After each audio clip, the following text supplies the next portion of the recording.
Wow, there's some beautiful people here. Over here, not so much here, but over there, yeah. Looking good. I guess we'll let Josh the ham. Oh, hey y'all, sorry. Josh has done stand-up before.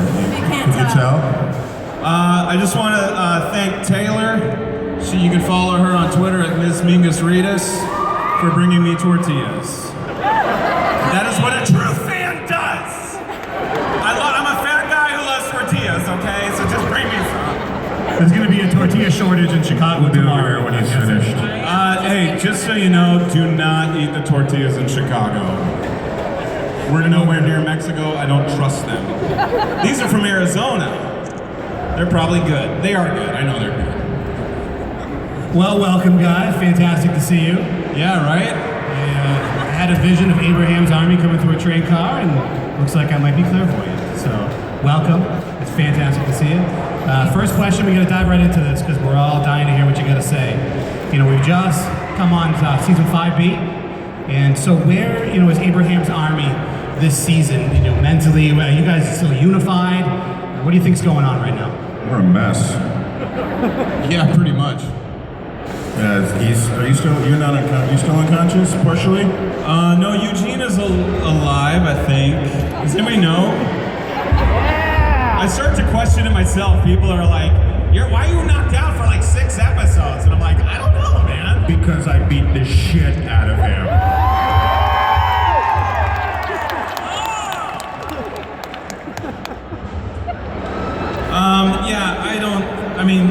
I think Mike's right. We're just in a really bad spot, you know?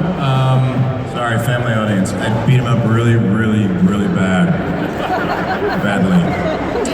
But, I think, you know, for Eugene specifically, like, he's, like, trying to fight his way back into the group. He's trying to find his place. I mean, before he kind of knew his place, even though it was a lie, he was the guy that they're trying to get to DC, obviously. What is what, DC? Oh, the thumping? It's music. Yeah, it's called Someone's laying down the bass. It was my heartbeat. Your heartbeat. But anyway, we have an interpreter. This is great. Does it mess you up when we both talk at the same time and talk over each other? How quickly can you interpret? There are people out there who are listening to you while we're talking and seeing if you can interpret as quickly as we're speaking. While we're talking, if Josh was supposed to talk over me while you're trying to interpret, would those people still be able to hear what you're saying? How hard is this? Well, she kind of gave up a little bit and we don't know. You think we don't know, but you dropped out a whole chunk of what I said in the middle. I can tell. We have no idea what she's telling them right now. Right now she's going on a rant where she's just like, I shouldn't be here anymore. She's being guys have been screwing with me, I'm sorry. She's signing, I really need another job because I don't get paid enough for this harassment. Yeah, that's the international sign for that. Just so you guys know too, we got the mics, so you can go ahead and line up at the mics if you have questions for Abraham's army as well. I'm sorry, it's hot. I thought it was going to be cold. It's like freezing in Chicago. It's 0, but it literally feels like negative 18. There were literally icicles on my mullet. Like, and now I'm up here burning up. He just did this so he could strip for you guys when you got up here. See? That's it's music. Magic Mike, get up! Oh, we have another dance-off going on.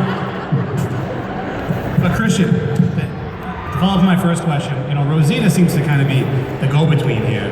Almost moderator, she had that tense moment with Abraham. Watch Eugene get punched twice and knocked out cold. So how do you think she's feeling between these two gentlemen right now?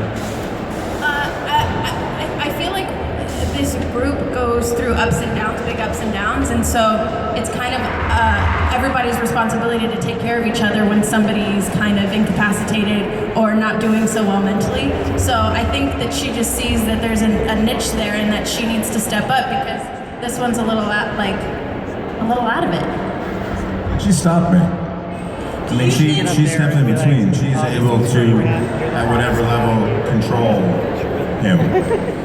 Christian, do you think that Rosita's feelings for him have changed when she saw how he reacted? No, not at all. Because that's what you have to do in this world that they live in now is you have to have each other's back no matter what. You're a family, and that's for better or for worse. So, and this is probably something that she's seen from him before. They've probably seen each other at their worst times. times, a couple times. So no, I don't think that her feelings for him have changed at all.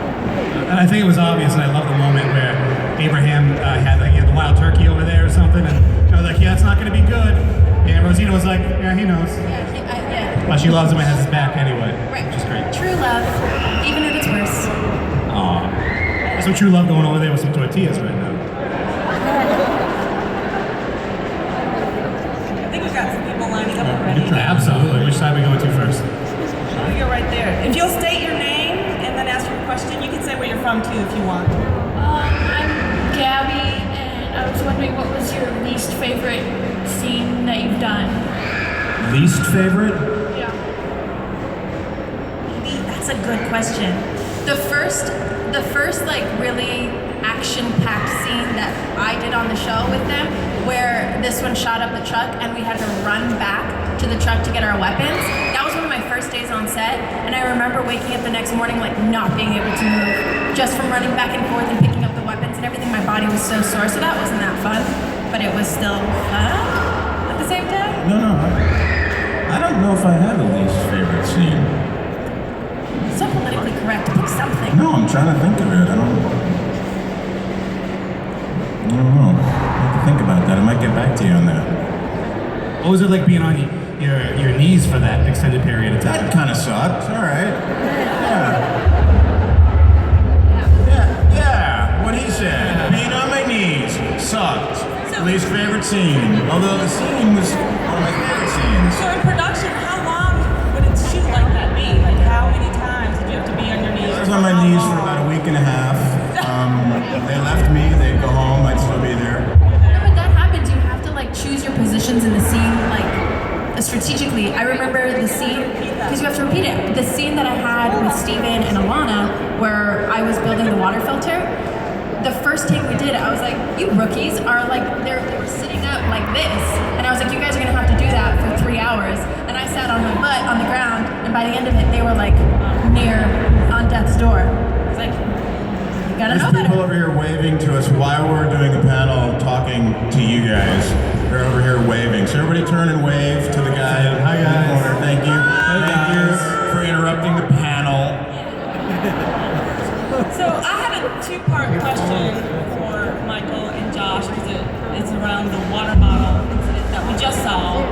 So my question is for Josh, when you were going to take that quality assurance drink, do you think that you were really trying to maybe make up to the group, or were you just really thirsty?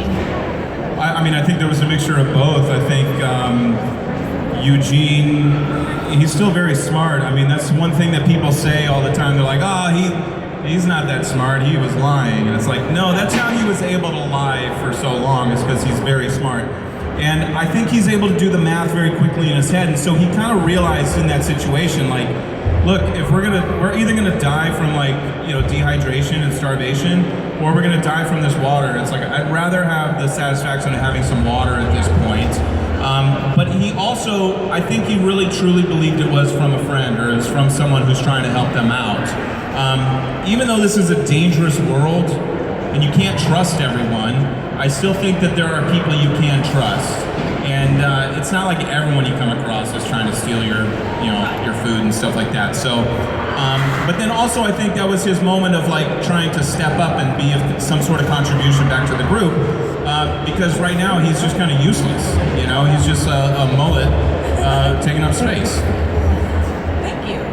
And Michael, your part of that question is, when you knocked it out of his hand, was that simply like habit and reactionary, or is there still a level of care you have for Eugene? We'll have to see. I like it. All right, let's go to this side. I'm Taylor, and I'm from Arizona. I brought the tortillas. She's the one who brought the tortillas. Give it up for Taylor with the tortillas. You didn't bring enough for everybody. That's the point. It's special.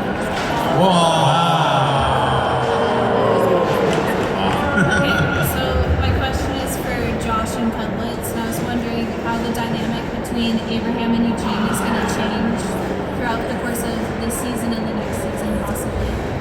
Since Eugene, like old, and Eugene's a nice DC.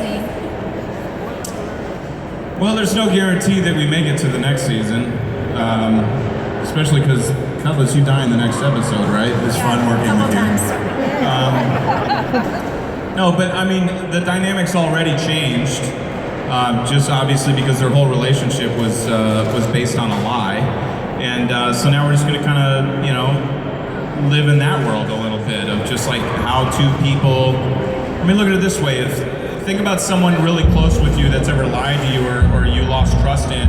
You know, and still you have to, killed like, a bunch deal of with it. people because they lied to you. Yeah. You know, think about that, all the people in your life. that Yeah, you just like murdered draw those parallels. because you cared about them.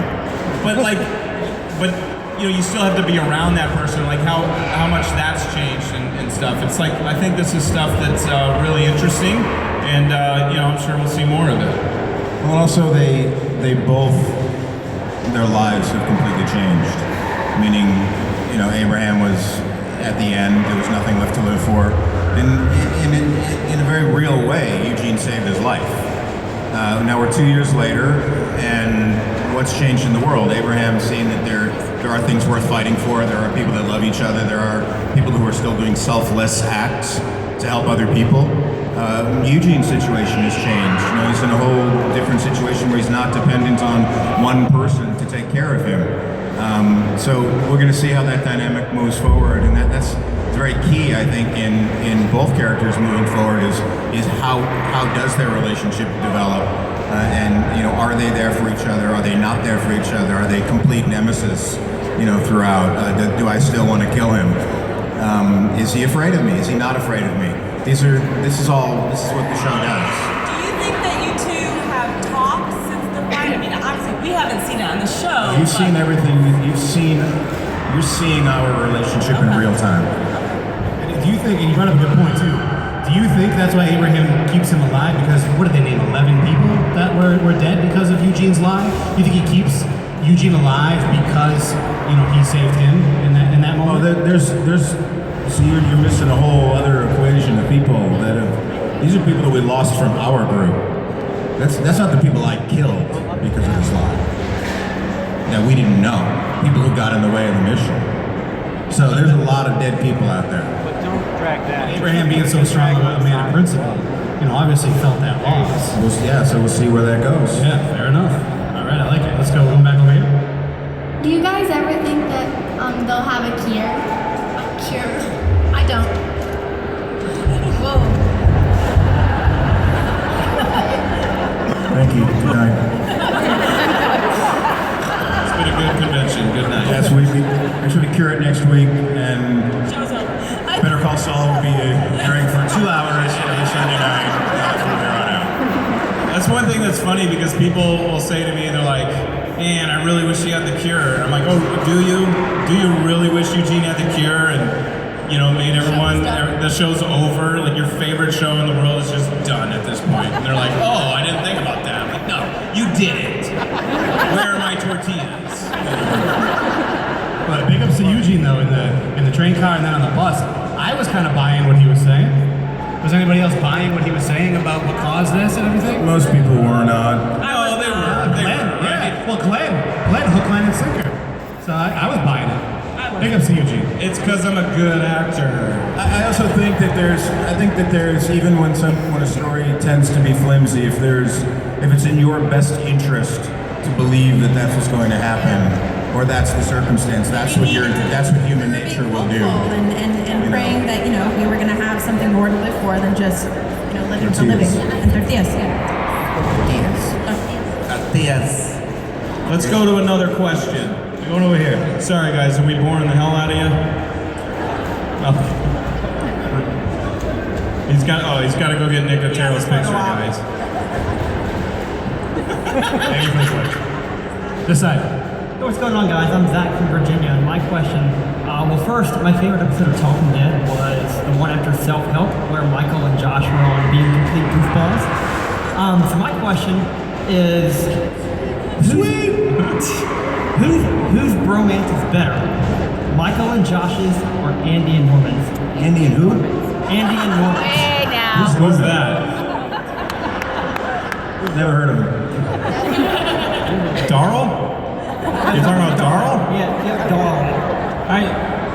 I mean, I feel like you're just trying to stir up trouble and you're trying to make something that isn't there just to like kind of push some buttons because everybody knows this is where the bromance is. You know, absolutely. Can't fight true love, buddy. Yeah. Why don't you step back and go sit down? Yeah. Thanks, guys. Oh, thank you, Zach. Have a good con, Zach. Virginia.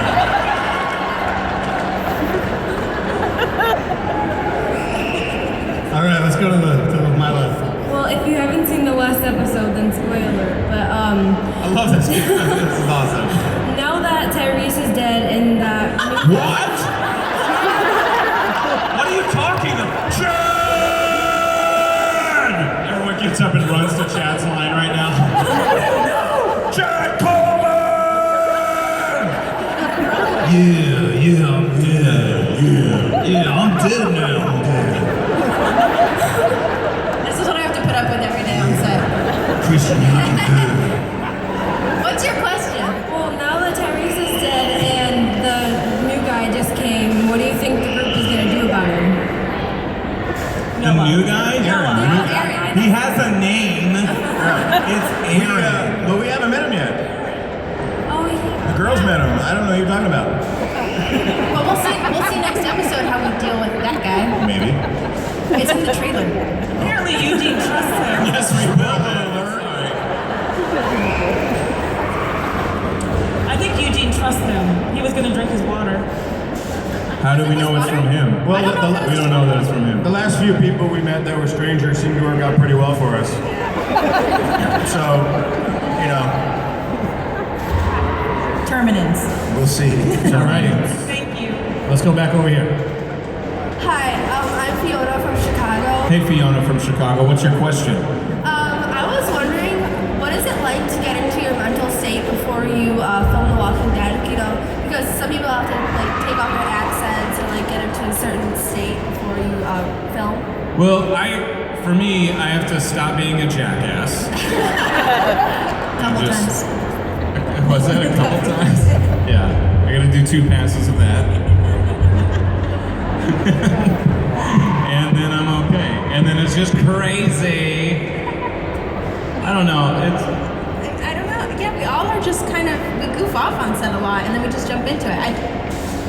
What, is that wrong? We No, have it's fun on fine. set. We have fun, Josh. Yeah, we do. To jump on that too, Michael, I know you've done a lot of amazing work. Hang on 1 second. Yes. We've not answered her question. All right, sorry. Yeah, Fiona, we're not done with you. Sorry, Fiona. I'm not done with you. Fiona from Chicago. I don't really have a longer answer. I just wanted to specifically tell you, I don't know. It's like actor stuff, and actors start talking about their process and how they work, and then it just gets weird.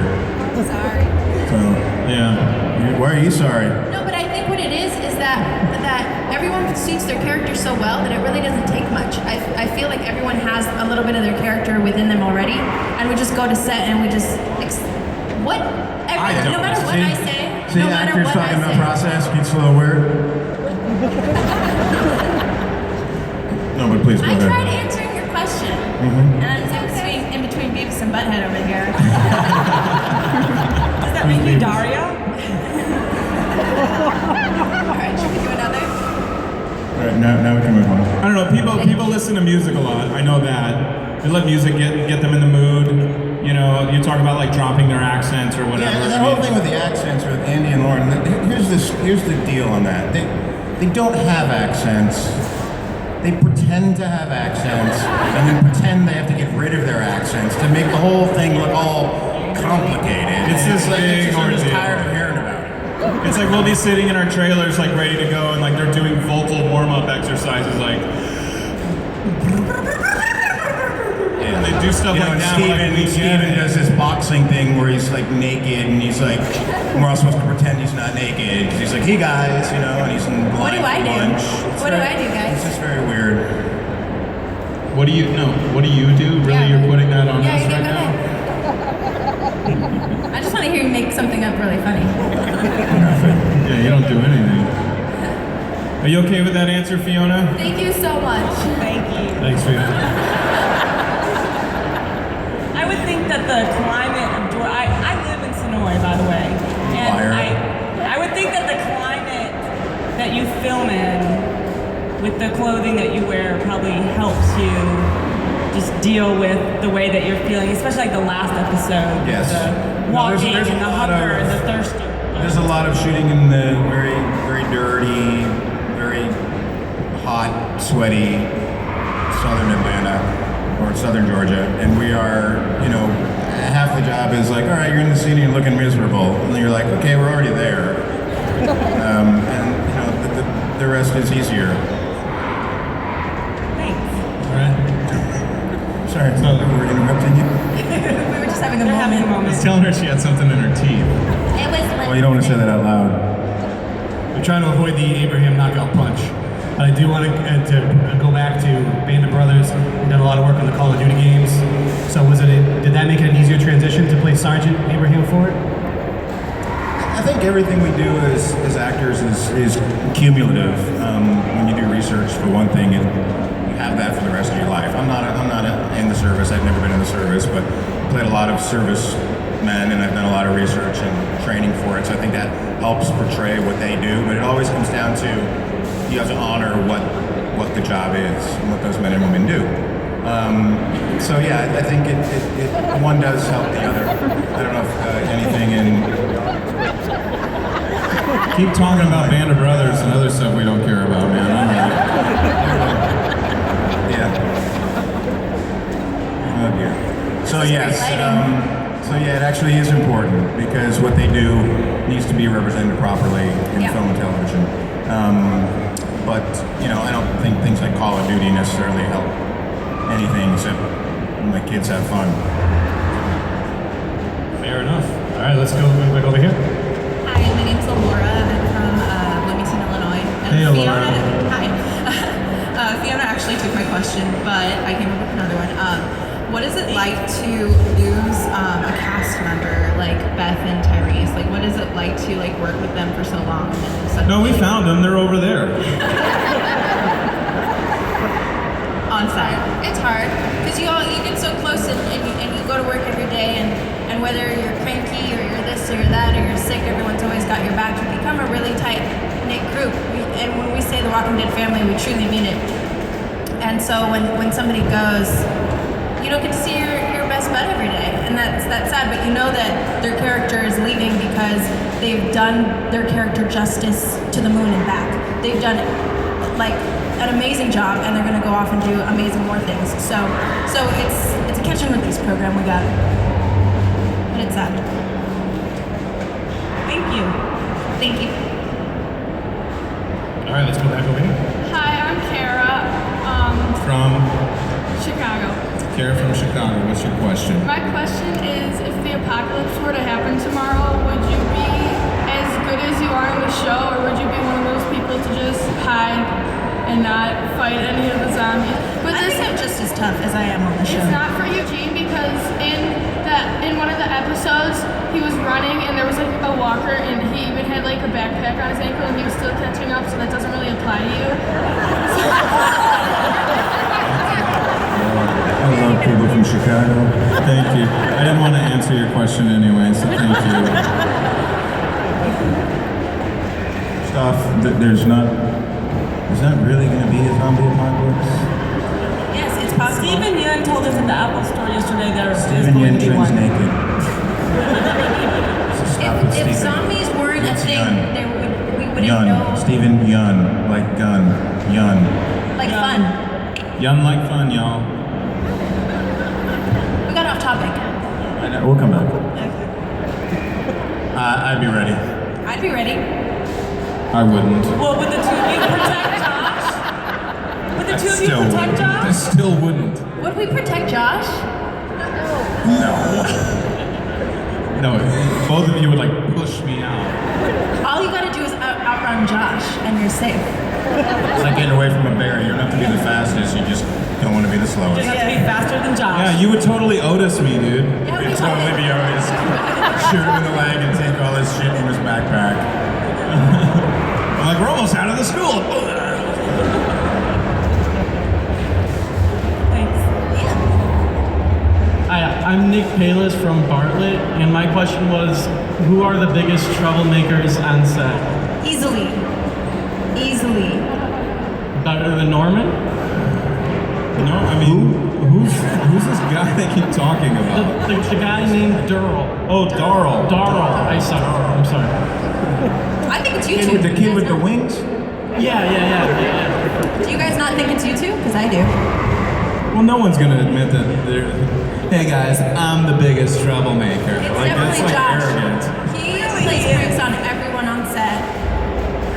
Like what? Like what do I do? Like asking everybody and their mom to find the pepperoni pizza you ordered, and there's no pepperoni pizza, and everyone's running around like a chicken with their head cut off trying to find your pepperoni pizza. Okay, so we'll get like a new production assistant or someone new to the set, and then I'll tell them things that aren't true just to like give them something to do. I'm like, hey, I ordered 30 hot and readies from Little Caesars, but I'm obviously shooting this scene. Could you track that down?